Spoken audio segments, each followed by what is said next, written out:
J'ai pris le protocole. I request protocol to escort Her Excellency and invite her to address the Assembly.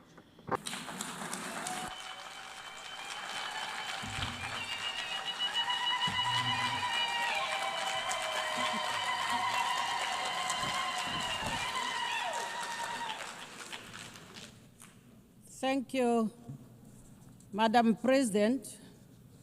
When the founders of the UN convened 8 years ago, they did so to establish an organization, among others, to save succeeding generations from the scourge of war, to reaffirm faith in fundamental human rights, dignity of human person, and equal rights of men and women, and of nations, large and small, and to lay the groundwork for a durable system that promotes justice and respect for the obligations arising from treaties and international laws. While over the following decades, we have become closer to the brink of war, the United Nations has stood the test of time, from decolonization to promoting the right to self-determination, from conflict prevention and securing peace to the provision of humanitarian assistance. The UN has continued to fulfill its founding mandate under very difficult circumstances. Therefore, the international community must honor the brave men and women who, under the blue flag, have been at the forefront in the securing of world peace. Namibia's journey to independence is one of the UN's most successful stories. It was through this very organization that our forebears tirelessly petitioned for the end of apartheid, colonial rule in Namibia, for freedom and independence of our country. At this point, I want to thank the UN family for having held a special session in remembrance of our founding president, Comrade Sam Safishuna Nujoma, when he passed on. Madam President, my personal journey with the United Nations begins in 1974, where I have had the privilege to serve my country and Africa in various capacities within the halls of this distinguished global organ. Today, I am deeply honored and humbled to stand before you as the 5th President of the Republic of Namibia with a mandate to deliver services and to ensure justice of all inhabitants of our country. As a woman, I encourage every girl and woman by affirming that your voice matters, your vision is needed, as it will pave you a way to the helm of whatever institution you are serving. Madam President, Namibia's 8th administration is built on the strong foundation and legacy of our predecessors. Under the theme, Unity in Diversity, Natural Resources Beneficiation, and Youth Empowerment for Sustainable Development. That theme aims to shape and transform the Namibian economy through value addition and other economic activities. Hence, we have identified agriculture, sports, youth empowerment, education and training, creative industry, health services, land and housing as critical sectors supported by mining, energy, water, tourism, infrastructure development, transport, logistics, to sustain our economic development through our long-term development blueprint, Vision 2030. This vision is being implemented through a series of National Development Plans, NDPs. Recently, we launched the 6th NDP with its fundamental pillars clearly aligned to the global agenda, such as the SADC Regional Inductive Strategic Development Plan, the African Union Agenda 2063, and the UN Agenda 2030 for Sustainable Development. Some of our achievements include the launch and the operationalization of the National Youth Fund, which is to assist young entrepreneurs in their economic activities. In the area of education, we will abolish registration and tuition fees in all public institutions of higher learning and vocational training centers to ensure skill development. On energy, Namibia is diversifying her energy mix using all our natural resources. In addition, Namibia presented her energy compact at the African Energy Forum, thus enabling us to access concessional funding for national energy initiatives. Madam President, climate change is scorching our lands and drying up our rivers. Global instability is impacting our economies, our markets, and jeopardizing our livelihood. These are interconnected symptoms of deeper fragility in our shared system. They require our collective action rooted in apathy and shared responsibility. In this regard, I am glad to announce Namibia's bid to host the Africa Regional Hub of the Green Climate Fund. Furthermore, severe droughts, floods, and other climatics brought about by climate change cannot be overemphasized. Namibia calls for the implementation of the provision of the Namib Declaration on a strong United Nations Convention to combat desertification for a land degradation and neutral world. Namibia acknowledges the technological advance in all fields, but ethical boundaries must be respected. However, artificial intelligence must not be a substitute for human judgment or responsibility. We therefore call for a global standard that ensures that the usage of artificial intelligence remains transparent, fair for humanity. Youth unemployment, increased economic inequality, lack of adequate housing, quality education and health care, water, energy, and debt distress are among the common challenges that no one country can address alone. Through multilateral cooperation, our collective action must ensure that we all forge ahead to make the world a better place and to work together on those challenges in line with our theme, Better Together.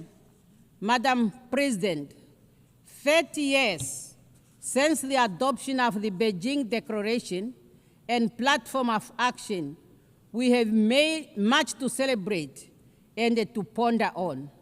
Namibia continues to make progress in the area of women participation in politics and decision-making. Currently, Namibia's cabinet has 57% of women.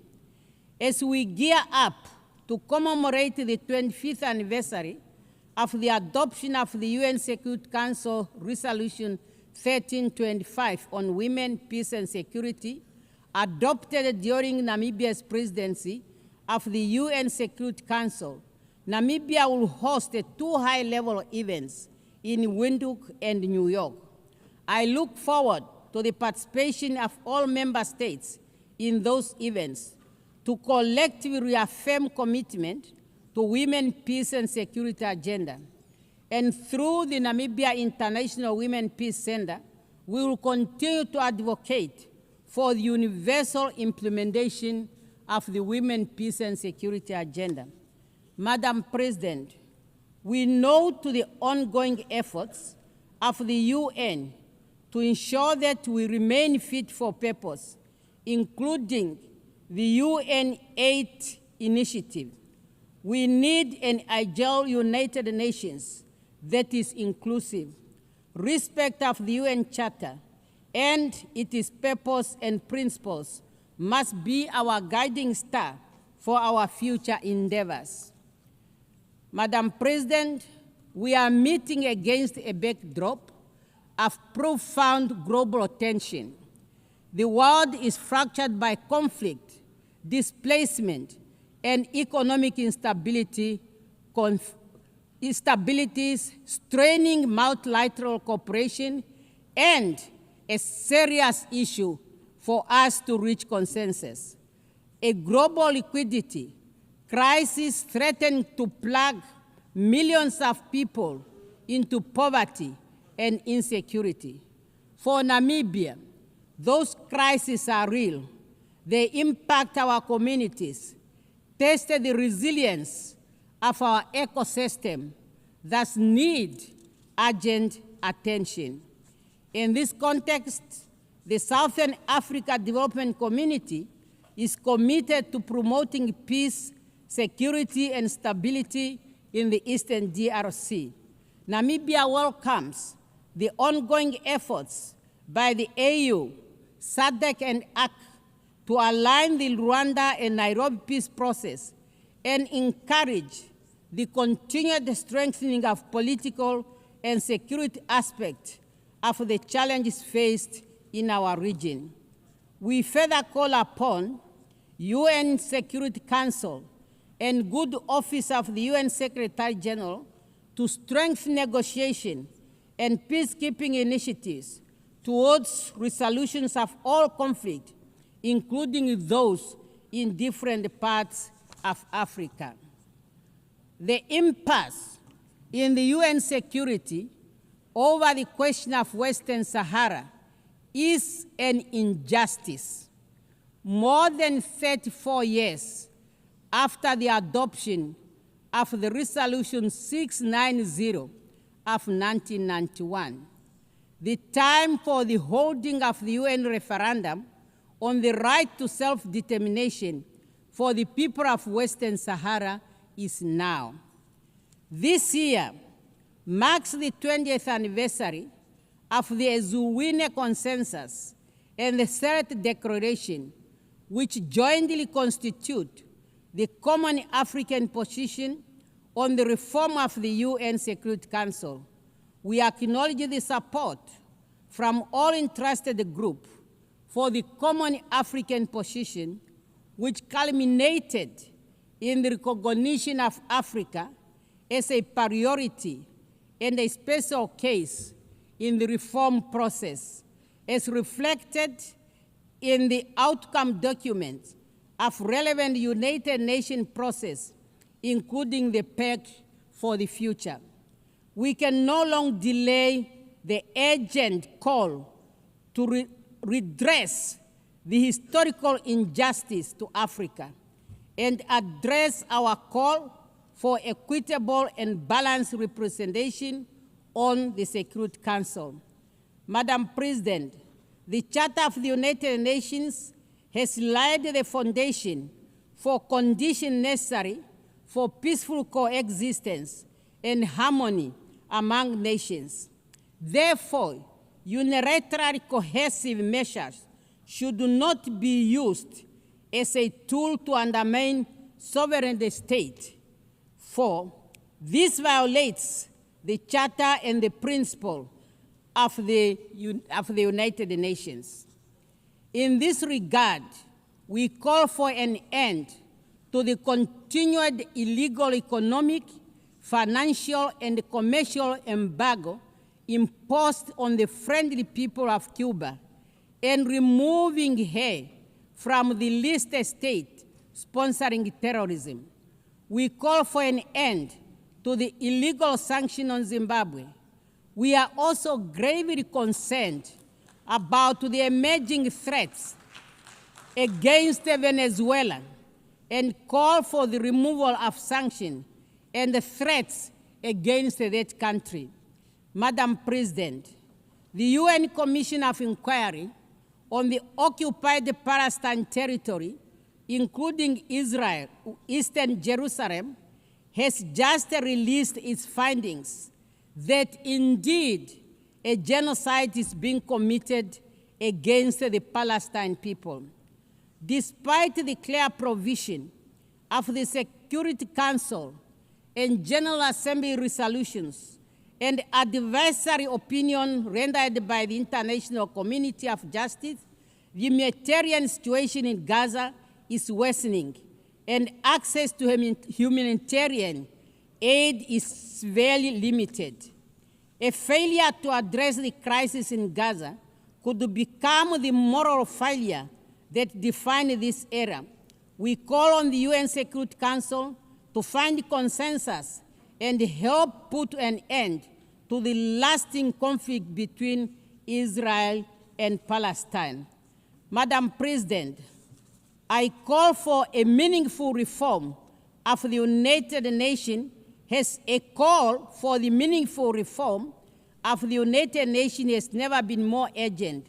This reform necessitated democratizing global governance, amplifying marginalized voices, and ensuring international law is not a tool for convenience, but a shield for most vulnerable.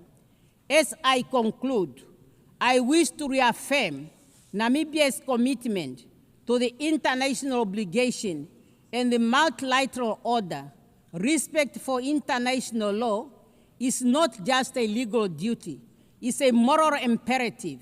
We must reaffirm our commitment to the principle that unite us, mutual respect, and peaceful resolution of dispute, and solidarity in the face of common challenge. Let us remember that even the smallest nation have a voice. When those voices are heard and heeded, durable peace and justice will prevail. We have an obligation to make this our moment, not to despair, but renewal. We have the opportunity to restore hope, to build a future defined not only by division, but by unity and preservation of human dignity. I thank you for your kind attention. On behalf of the Assembly, I wish to thank the President of the Republic of Namibia.